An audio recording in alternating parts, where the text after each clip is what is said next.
ओम शांति। प्यारे भाइयों बहनों, बाबा कई बार मुरली में कहते हैं, जैसा अन्न वैसा मन। हम सभी को अपनी इस आध्यात्मिक यात्रा में, इस आध्यात्मिक जीवन में बाबा के बनने के बाद भोजन के ऊपर बहुत ध्यान देने की ज़रूरत है। क्योंकि कहते हैं ना, अगर हम सच्चे मन से बनाया हुआ भोजन स्वीकार करते हैं तो हमारी इस योगी जीवन में, इस योगी लाइफ में बहुत मदद करता है। मैं इस पर आप सबको आज भोजन बनाने की जो आध्यात्मिक विधि है उसका क्या प्रभाव पड़ता है, अच्छे परिणाम भी होते हैं, दुष्परिणाम भी होता है।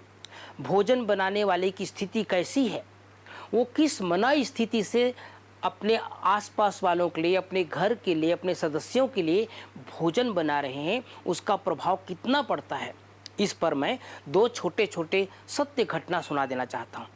एक बार की बात है भाई बहनों, एक बहुत बड़ा मंदिर था, परिसर था, जहाँ पर करीब 40-50 सन्यासी लोग रहते थे और वहाँ भोजन बनाने वाले भी 2-3 सन्यासी रहते थे। कुछ दिनों के बाद वहाँ पर जो सन्यासी लोगों के मन में कुछ ऐसे संकल्प चलने लगा कि उन्हें वो मंदिर अच्छा लगने लगा था। उन्हें बार बार ऐसा ख्याल आता था कि हमें इस मंदिर से कहीं और जाना चाहिए। ये नहीं लगता था कि हमको घर चले जाना चाहिए, यही नहीं लगता था कि हमको अपने जीवन की इस यात्रा को छोड़कर कहीं और जाना चाहिए, लेकिन बार बार ये मन में आता था कि इस मंदिर से कहीं और जाना चाहिए। आखिर ये बात सब तक जब फैल गई तो मंदिर का जो मुखिया था उसने धीरे धीरे करके इसके ऊपर जांच पड़ताल शुरू किया। पता चला भाई बहनों कि जो उस मंदिर परिसर पर जो भोजन बनाने वाले थे, उनके मन में बार बार ये ख्याल चलता था और उसी ख्याल से खाना बनाता था कि आखिर मैं कब तक खाना यहाँ बनाऊंगा, आखिर मैं कब तक इस तरह का जीवन जीऊंगा, मुझे इस मंदिर से कहीं और जाना चाहिए, मुझे इस मंदिर को छोड़ करके तो कहीं और स्थान पर जाना चाहिए। इस तरह के संकल्प के साथ वो जो महात्मा जी था वो भोजन बनाते थे और उसका प्रभाव उस मंदिर पर जितने लोग रहते थे सबके ऊपर पड़ता था। और धीरे धीरे करके पता चला तो उस जो भोजन बनाने वाले महात्मा जी थे उसको प्यार से समझाया गया कि आप श्रेष्ठ अच्छे भाव से या भगवान के भजन सुनते हुए या भगवान का स्मरण करते हुए भोजन बनाइए, ताकि इसका प्रभाव सबके ऊपर पड़ेगा। और वैसे ही किया गया। उस मंदिर के अंदर जो भोजनशाला था, जहाँ पर भोजन बनाने का स्थान था, जो किचन था, भंडारा था, वहाँ पर एक सुंदर सा भजन लगा दिया गया और जितने देर वहाँ भोजन बनता था वो भजन करते हुए या भजन सुनते हुए भोजन बनाया जाता था। धीरे धीरे करके उस मंदिर में जितने भी साधु थे उनके विचारों में परिवर्तन आने लग गया, सबका मन वहीं रमने लग गया। कारण क्या था, इसके पीछे मूल कारण क्या था?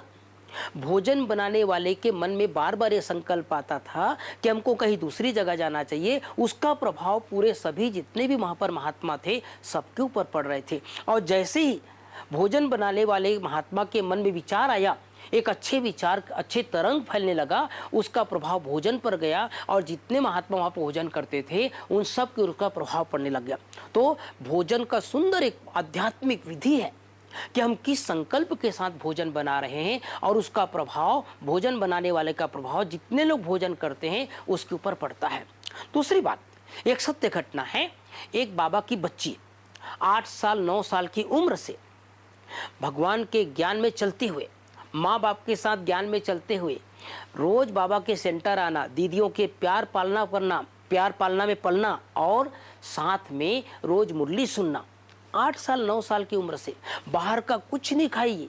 ये सत्य घटना है भाई बहनों। बाहर का कुछ नहीं खाई, ना चॉकलेट खाई, ना बिस्कुट खाई, बाहर का कुछ नहीं खाई। और लगभग 15-20 साल के बाद जब 25 साल 26 साल की उम्र में अचानक से उसको एक ट्रेनिंग के लिए अपने घर से दूर, अपने सेवा केंद्र से दूर दूसरी जगह जाना पड़ा। जब वो दूर गई तो वहाँ पर उसको भोजन खुद को बनाने का बहुत कठिनाई आई। तो ज़्यादातर हमारे भाई बहन थोड़ा सा इसके ऊपर ढीलापन ले लेते हैं या कई बार इसके साथ समझौता कर लेते हैं कि आखिर मैं अकेली कब तक खाना बनाऊंगी या मैं अकेला कब तक खाना बनाऊंगा, तो हम किसी सहारा ढूंढते हैं। उसने वैसे ही किया। छोटी उम्र से बाहर का कुछ नहीं खाती थी, लेकिन चूंकि उसको 6 महीने की ट्रेनिंग करना था और ट्रेनिंग करते समय उसको खाना बनाने में बहुत परेशानी हुई। 1 महीना बाद एक माता को ढूंढ करके लाई और उस माता को कहा मेरे लिए आप शुद्ध खाना बना देना। वो माता चूंकि पूरी तरह बिके नहीं थी, ज्ञान में नहीं चलती थी, लेकिन पवित्र थी और अच्छे संकल्पों के साथ वो खाना बनाने लगी। धीरे धीरे करके जो बहन बाल्यकाल से बाबा के ज्ञान में चलती थी, वो बाहर का कुछ नहीं खाती थी, धीरे धीरे उसके मन में कुछ ऐसे विचार आने लग गए कि आखिर मेरा जीवन अकेला कब तक बीतेगा। और उसके मन में इस तरह के विचार आने लग गए कि मुझे दुनिया वाले जैसे जीते हैं, दुनिया वाले जैसे लोग रहते हैं, वैसे मुझे रहना चाहिए। और उसे एक प्रकार के संकल्प आया कि मुझे अब शादी करनी चाहिए। मुझे कहने में गुरेज नहीं भाई बहनों, ये भोजन का प्रभाव कैसे पड़ता है। उसने अपने 2-3 महीने के बाद वापस घर में आई, अपने माँ बाप के सामने प्रस्ताव रखा कि मैं जो है इस तरह का जीवन आखिर कब तक जीऊँगी। तो दीदियों को और उनके माँ बाप को बड़ा आश्चर्य लगा कि आखिर इस तरह का विचार कैसे आ रहा है, ऐसे तो कभी इसने विचार किया नहीं था। तो उसकी जो बड़ी दीदी थी उस कन्या की, उसने कहा कि सिर्फ 1 महीना तक एक काम करो, ठीक है, आपके मन में जो विचार आ रहा है हम उसका सम्मान करते हैं, कोई बात नहीं, ड्रामा में जो होगा वो तो होगा, लेकिन एक छोटा सा विचार हम देते हैं, कैसे भी करके 2 महीना तक अपने हाथ से खाना बनाओ। उस माता से जो बना रही है आपके लिए खाना, उस माता के बनाए हुआ खाना को थोड़े दिन के लिए मत खाओ। उसने वैसे ही किया भाई बहनों। उस बहन ने जो लगभग 8-9 साल की उम्र से ज्ञान में चल रही है और 25 साल की उम्र में आ चुकी है, उसने वैसे ही किया। 2 महीने तक अपने हाथ से खाना बनाना शुरू किया और जैसे ही 2 महीने तक खाना बनाना शुरू किया, अपने हाथ से बनाया हुआ खाना स्वीकार किया, उसका विचार पूरा बदल गया। उसके जो मन में विचार आते थे कि मुझे शादी करना चाहिए, वो विचार छूट गया। बाद में पता चला जो माता खाना बनाती थी उसकी बेटी की शादी होने वाली थी और पूरा समय भोजन बनाते समय वो अपनी बेटी की शादी के विचार चलाती थी और अपनी बेटी की शादी के विचार चलाते चलाते खाना बनाती थी और उस भोजन को वो जो बाबा के ज्ञान में चलने वाली बच्ची थी वो भी स्वीकार करती थी। तो भोजन का प्रभाव उसके ऊपर आने लग गया था और जैसे ही शुद्ध भोजन स्वीकार करने लग गई, उसका विचार बदल गया। इसका एक हम सबको ध्यान रखने की जरूरत है इस जीवन की यात्रा में। इसके ऊपर आज वैज्ञानिक लोग बहुत सारे रिसर्च भी कर रहे हैं कि अन्न का प्रभाव मन पर कितना पड़ता है। इसलिए हम सबको, चाहे बाबा के सेवा केंद्र पर हैं, चाहे घर पर हैं, मैं आप सबको एक बात और ध्यान दिलाना चाहता हूं, जो भोजन बनाने वाले हैं उसकी मन स्थिति क्या है। वो तंग तो नहीं है, वो परेशान तो नहीं है, इसके ऊपर भी हमारी जिम्मेदारी है, हम उसको ध्यान रखें। कभी कभी ऐसा भी होता है कि भोजन बनाने वाले कई बार तंग होकर के भोजन बनाते हैं। वो सोचते हैं कि क्या मेरा पूरा जीवन इसी में बीतेगा, क्या मैं भोजन ही बनाती रहूंगी या भोजन ही बनाता रहूंगा। तो कई बार ऐसे मन स्थिति अच्छी नहीं रहती है।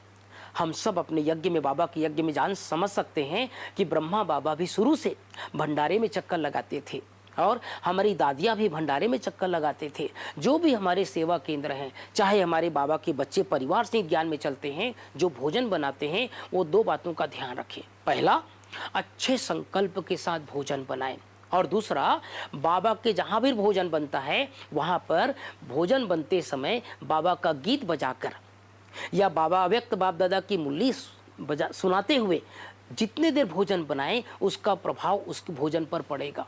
तो वास्तव में मैं ये सब बताने का प्रसंग इसीलिए है कि कुछ दिन पहले हमारे यहाँ ज्ञान सरोवर में हमारी आदरणीय शिवानी दीदी आई थी और खास करके किचन वालों से रोटी डिपार्टमेंट में मिली थी।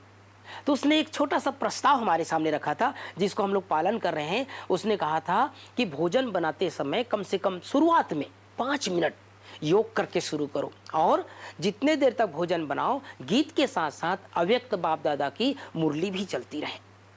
और इसका प्रभाव हम सबकी भी मन स्थिति पर बहुत अच्छा पड़ा और जो भोजन कर रहे हैं उसकी भी मन स्थिति पर बहुत ज़्यादा प्रभाव पड़ता है।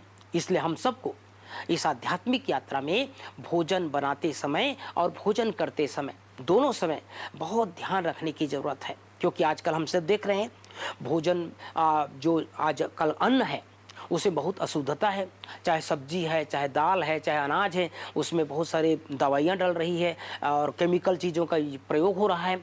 बाबा ने कहा है कई बार कि अंत समय अनाज मिलेगा लेकिन खाने लायक नहीं रहेगा। इसलिए पानी में अशुद्धता है, अनाज में अशुद्धता है, वातावरण में अशुद्धता है। इस सब को शुद्ध करने के लिए हमारे पास सबसे बड़ी दवाई है, वो शुद्ध संकल्प है, श्रेष्ठ संकल्प है। तो अच्छे संकल्पों के साथ भोजन बनाएं और अच्छे संकल्प के साथ भोजन स्वीकार करें। इसलिए हम सबको इस भोजन बनाने की आध्यात्मिक विधि को समझने की जरूरत है, इसको पालन करने की जरूरत है। ओम शांति, ओम शांति।